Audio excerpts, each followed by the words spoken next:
if you let people, they'll tell you who they are.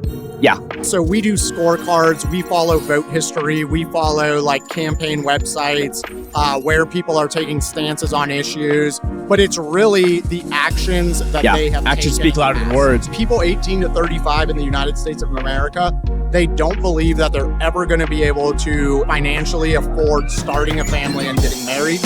They don't believe they're ever going to be able to afford to own a home, live the American dream, and they don't believe that they're ever going to earn enough to retire. Millennial generation is the first generation where they're actually worse off than their parents. This is your future we're talking about. You know all the flaws of the current system. You don't believe that the current financial system is set up for your success. Okay. You can almost bring up any economic problem or issue people are facing and say, Bitcoin solves for that.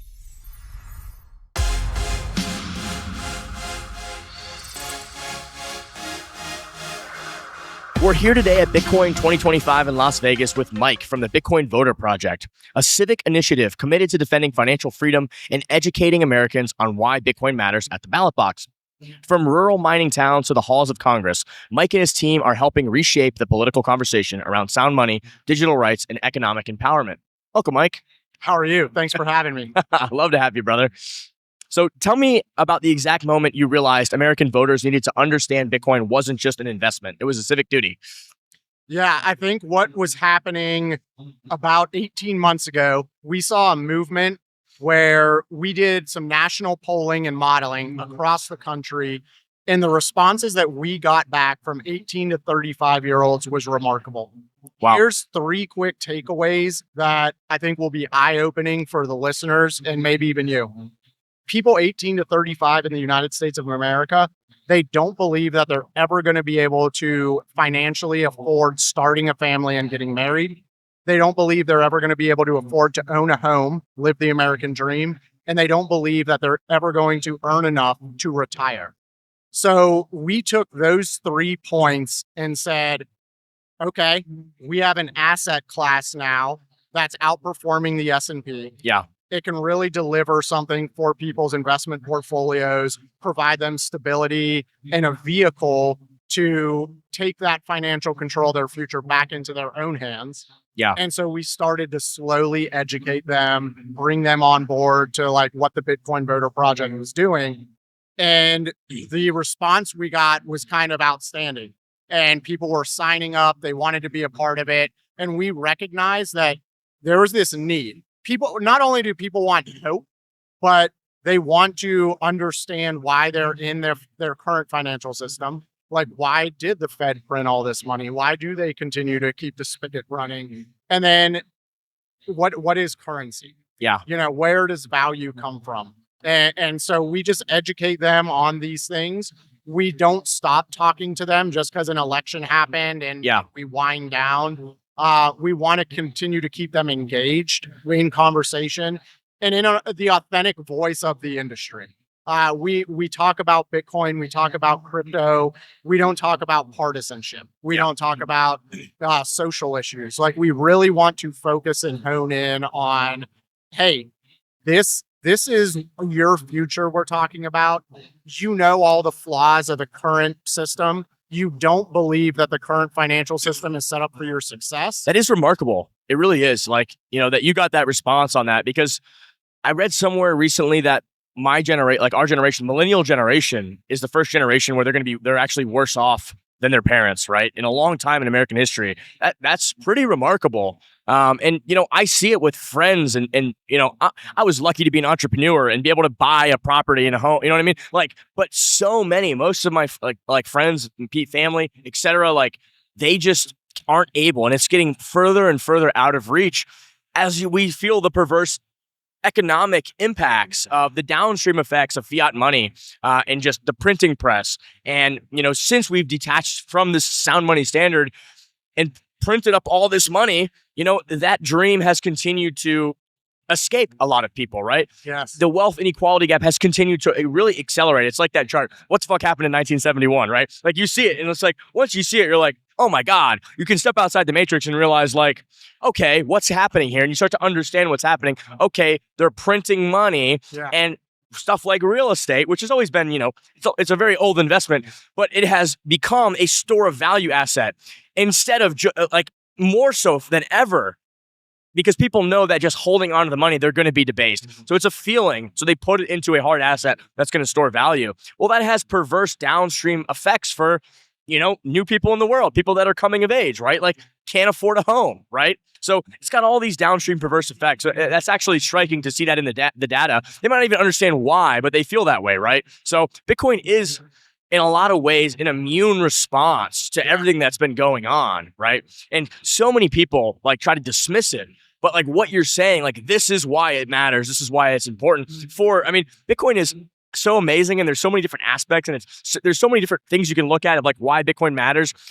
Like people in the third world countries, completely different use case, like matters for a completely different reason. But like if you're an American here in America right now, this is why it matters. Of course. Yeah. And I think the more you just understand, like you were mentioning, the history of money, how we got here. Yeah. There's something that switches inside of you, and you start to learn more about Bitcoin. Yeah. And when you're engaged in conversations and you meet the people who are passionate about it, you can almost bring up any economic problem or issue people are facing and say, Bitcoin solves for that. Yeah. And it is kind of wild. Yeah. And we find ourselves in those conversations with elected leadership all the time, whether at the federal, state, local level. And we just want to educate them on Bitcoin and why it's the answer, and we believe so strongly. Yeah, I just recorded a series with Larry Lepard on his new book, The Big Print, and we're starting to drip it out on our Cypherpunk'd podcast channel. And like we talk about so much of this. I mean, the book is written in layman's terms for anybody to read. And he just like lays it out. It's beautiful, like the past 100 years of America, and you can like just really see all these decision points, what happened, and it's like consumable for people. Like, and it talks about a lot of the stuff that we're feeling and seeing now. Yeah. So fascinating. So you did mention that the Bitcoin Voter Project is nonpartisan. I mean, but let's be honest. Obviously, one side is fucking clearly more engaged and supportive and maybe understands Bitcoin better. And, I would argue the other side in a lot of ways does understand Bitcoin, but they just don't like what it stands for, that freedom, that, ability to have self-sovereign money, right? So yeah, I don't know. What do you think? I think one party loves centralization. Yes. They love control. They've weaponized it in the past. Yes. And I don't believe the American public truly understands or can grasp Operation Choke Point 2.0. Yeah. And people being debanked. When you're just living your normal life in the United States of America, you don't believe that that's an issue. You don't believe it's possible. You don't believe it's a thing. I mean, I interviewed and I'm going to do a book series with BJ Dichter, who led the Canadian trucker convoy. And he told me, he's like, basically like they literally, like I opened up my phone and my bank account, I was wiped from existence. I did not exist. I mean, that to me is just insane that you could see that in a Western democracy in 2020, like 2021. It's just insane. But yeah, Operation Choke Point 2.0, that type of control, censorship, putting your thumb on the scales of business, there's so many downstream effects from that. It's like this. We recently started our podcast stuff. Like I empower my team. Like we're a compute mining company. Like that's really, what the parent company does. But like my media guys, like I empower my guys. Hey, you want to do something? I'll back it financially, whatever. He's like, listen, you need to start a podcast. We need to have a media presence. It's like, listen, like, you gotta have a family. You have kids. I have all these other people. They have families and kids. Like, are you sure you want to do this? Like, because like if they come after me, if they weaponize the attack, it's like, it's going to fuck over all of your families that you work in this, you know what I mean? Like, so I had to make them aware of that. And they're like, my CMO is like a purist. He's like, fuck it, bro. I don't care. I'm with you. Let's just do it. I'm like, okay, I just want to let you know that like, you want to create this, but like it could be weaponized against us to speak out and talk about these things. So, and and ultimately we did. I mean, we started and we'll ramp it up. It may not happen or didn't happen. It happened to me, like, as my parent company. Yeah, it's like, hey, sorry, we know you've been a customer for 5 to 10 years, but you're in a prohibited industry, so we're closing your bank accounts. Get your shit out in 7 days or whatever, 10 days. And you talk about downstream effects. Just you having to think about that scenario or being in that position, that hurts innovation. That's not the American way. That's not America. Build businesses. That's not being a champion for the people. Yeah. In this country, you should be able to wake up, be an entrepreneur, say, hey, I'm going to take a product to market, or I'm going to try to bring a new technology to people at scale. people should be cheering that on. That's crazy, man. Not trying to put handcuffs on people. Yeah, it's almost like this lack of accountability Marxist culture of like that's just infested so much of Western civilization over the past couple decades. It's like it's kind of scary to see, and I think that's downstream from fiat culture of not actually having to provide value, but instead being able to just print money and fund all this propaganda bullshit and nonsense. Yeah. Bitcoin is a direct rejection of that. A direct no, we're not doing that. Like that's not going to happen anymore to that system. So you're feeling this like response of like when you treat a chemotherapy, when you're treating a cancer, it's like it's a violent response, right? Mass weaponization, mass like, hey, we gotta kill this guy. Like with Trump was like, we're gonna fucking kill this guy, right? Like all the stuff that's been happening is like, it's downstream of that. So like, how are you trying to be nonpartisan and reach the other side? I mean, I know there are, Paul yesterday, our CMO, he interviewed Eric Adams, who was a Democrat, but even that system was weaponized against him, right? Yes. Like he was attacked, and Brock Pierce was telling me about that. Like just crazy. So how do you reach the other side when it comes to all this? So I think there's two things. On a long enough timeline, if you let people, they'll tell you who they are. Yeah. And so we do scorecards. We follow vote history. We follow like campaign websites where people are taking stances on issues. But it's really the actions that they have actions taken speak louder than words. I mean, and one of the easiest Coinbase has been getting a lot of slack from this. From the what are they? They backed a lot of Democratic candidates, and people like Ryan Selkis were like, "What the fuck are you doing?" And then I think it came down recently. I don't know exactly what happened, but I think Coinbase did weaponize that and say like, because all these people they back were going to like totally fuck over the Genius Act. So I don't know if they like how it all played out, if they actually got all those people to come through and put it through cloture or whatever it was. Maybe you can enlighten us on that. Yeah, I mean, I think through advocacy and education and amplifying your voice by having people call those offices, writing letters, working with your lobbyists on Capitol Hill to make sure they understand how many voters truly care about this issue. And, that's where we step in. We knew that there was an opportunity to flip that seat in Pennsylvania for Senator McCormick. And we went and talked to the Bitcoin voters in Pennsylvania, the people who hold digital assets, and we marketed. Did you work with Scott Pressler on that? We did not, but we knew how to stay out of his lane. Okay. Based on like the data that he was using and where he was targeting. So we were able to go after a different part of the electorate. Gotcha. And only speak to them. We turned out 17,000 people who had no vote history in Pennswania, and another 18,000 people who did not vote in 2020. So these are essentially people new voters, disenfranchised, didn't have anything to vote for, and we said, listen, this ticket of Trump and McCormick, these are your Bitcoin champions. They're pro Bitcoin, they're pro crypto, they're pro energy. Yeah. And for the Bitcoin miners, energy is like the big issue, right? Unleashing American energy that's at our disposal, stabilizing grids. People don't understand all this. I mean, I'm working with Duke Energy in the Carolinas on a lot of this for their curtailment programs. It's like, they're like, Maddie, like you're one of our only customers who actually like shuts down megawatts of power when their fucking curtailment notices come in. So now they're like putting me on like talks with a bunch of people and like, hey, how can we? I'm like, guys, listen, like I can literally give you a button in my fucking data center that you can press whenever you need to shut it off. Like that's how much control I can give you. You don't need to give me 24 hours notice.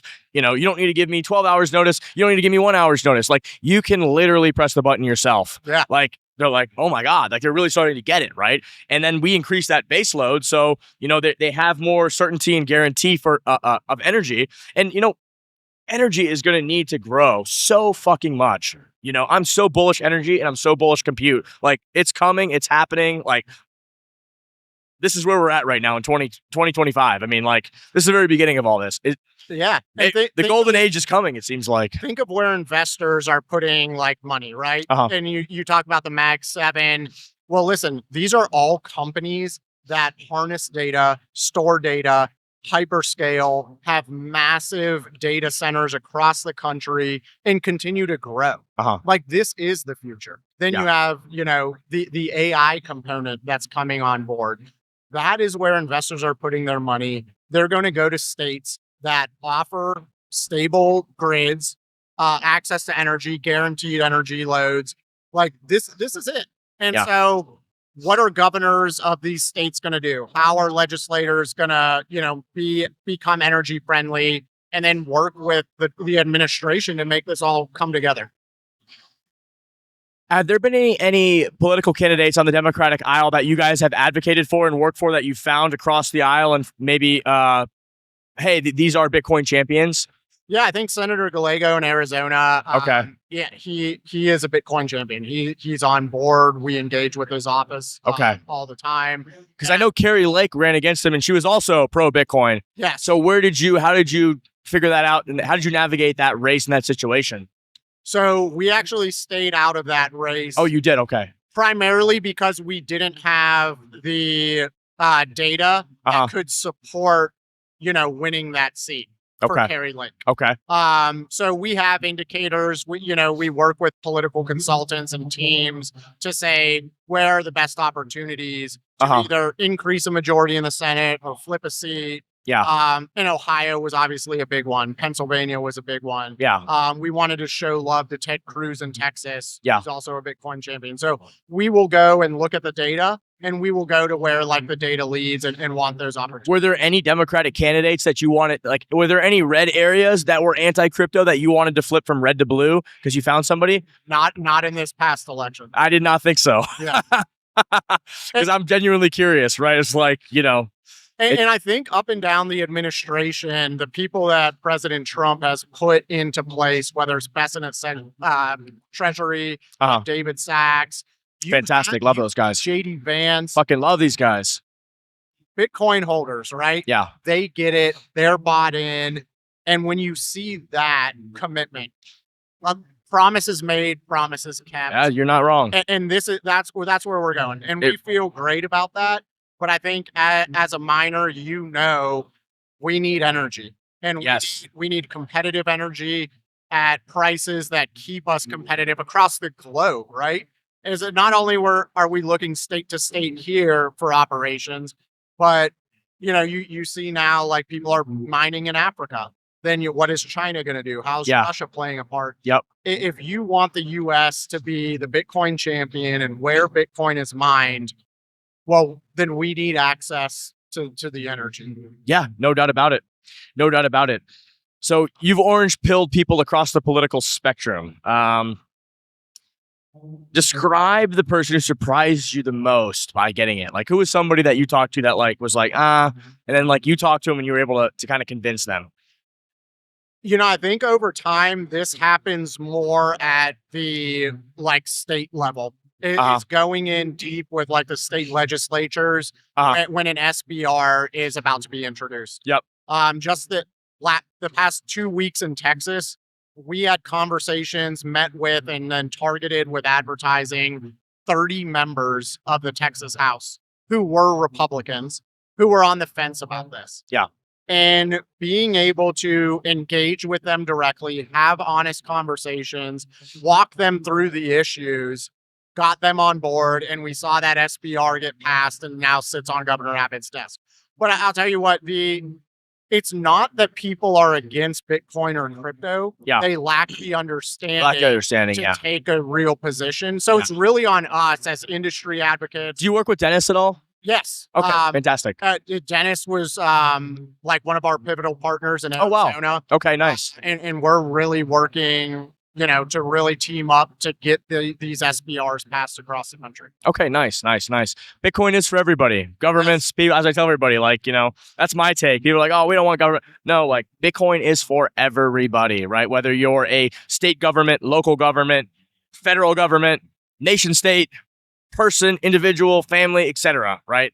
Company. Look at Michael Saylor, right? That's really my take. Yeah, and I mean, Saylor's an interesting point. Is he's definitely orange pilled, bought in. That's, his walk and mission in life. But when you start to really think about what's happening and unwrap it a little bit, is people who know and understand Bitcoin and are bought in, they've kind of transcended time and space. Yeah. They're thinking generationally. Yes. They're I'm thinking 100 years into the future. It's there's so much philosophical stuff that's embedded into Bitcoin. It's Bitcoin is a long-term thinking, right? Yes. Austrian economics, it really changes your mindset away from the fiat Keynesian thinking of like spend, consume, like just animal spirits at all costs. John Maynard Keynes, government prints up trillions, be damned what happens downstream. Buy these little fucking Chinese trinkets.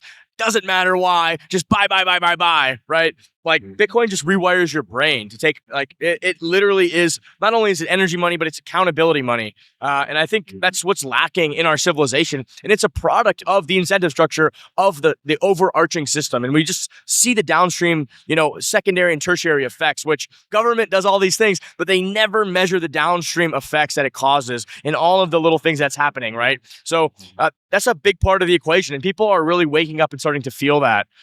Let me ask you one last question, because I know our time isn't, we don't have all day. If your own kid asks you, Dad, why did you spend your life convincing people to care about internet money instead of just helping them directly? What would you say? Yeah, I mean, my buddies always say, man, how's your magic internet money doing today? And the truth is, educating people about Bitcoin is going to always provide them the best opportunity to take their financial future and the next generation's financial future into their own control. So if I can talk to someone and they get bought in on Bitcoin and they even take the step to open a wallet,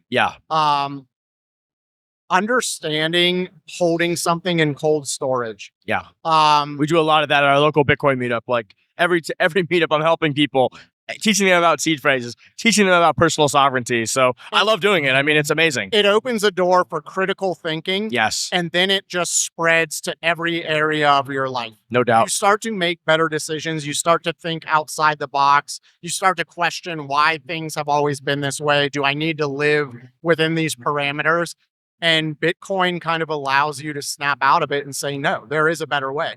And going back to, what we've lived through in the past, like 6 years, 80% of like all the money that's ever been printed was printed within the past. That's unbelievable, right? When you really understand what happened in COVID and we see the record levels of inflation and all the fucking talking heads on fucking that went through government daycare and have been brainwashed are like, this inflation's it's just transitory. There's not going to really be inflation. And it's like, you do realize, like, all of us Austrian economists are like laughing. We're like, you literally printed like 50% of all of the money that ever existed in like 12 to 24 months, right? Like, you realize that, like, of course, all of the goods and actual physical commodities and things in society are going to be repriced now that you've essentially doubled the money supply. Like, And so I think if you think back 15 years ago and when Bitcoin was being conceptualized, I don't think that they could have imagined printing $6 trillion.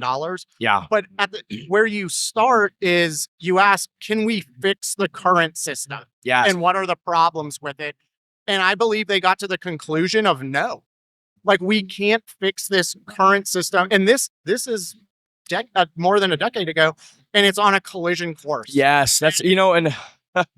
There's letting people know we can't fix the fiat problem. I got a buddy that's always talking to me. He's like, well, why can't we just fix the system? Why can't we just fix the system? Oh, you're advocating for inflation. I'm like, no, dude, like, this is literally the incentives of the system. The system is a broken system. Every time throughout human history, this system has been tried, it has failed essentially. Like, and it's just the design of the system is flawed, right? So, do we want people to suffer and all that? Hell no. Well, like, this is the orange pill that kind of like, take a bite, right? Like, take a little bit, the red pill, blue pill kind of moment, right? Yes. Like, step outside the system a little bit. Can we unwind the current system slowly over time so people have a chance to get, I hope so, right? And, maybe fiat money will exist in the future and continue to exist. It's just, the incentives have to change. There have to be, instead of just extracting value, you need to provide value, right? Like, that's kind of where we have to get to. That's my thought. And I am hopeful that through a federal SBR and Senator Lummis's idea. Yeah, she's awesome. I love Cynthia. Yes, let's use the gains of Bitcoin to pay down this national debt. Yeah. Which also strengthens the dollar. Balance sheet. You're not leaving the dollar behind. Yeah. You're using assets that you hold to strengthen your dollar, which strengthens your economy, your sovereignty, your country, and the global economy. So, like, you can be smart about this. I agree. We still spend fiat and save Bitcoin. And you have to pay your bills with fiat. Like, not everyone is accepting Bitcoin. It's not like the steak and shake model isn't everywhere, but you can win on both sides. But I tell people you definitely have to hold Bitcoin and understand why. Mike Senich, did I say that right? Yes. It's been an absolute pleasure. Thank you, Matty. Guys, Conversation. Great. Thank you.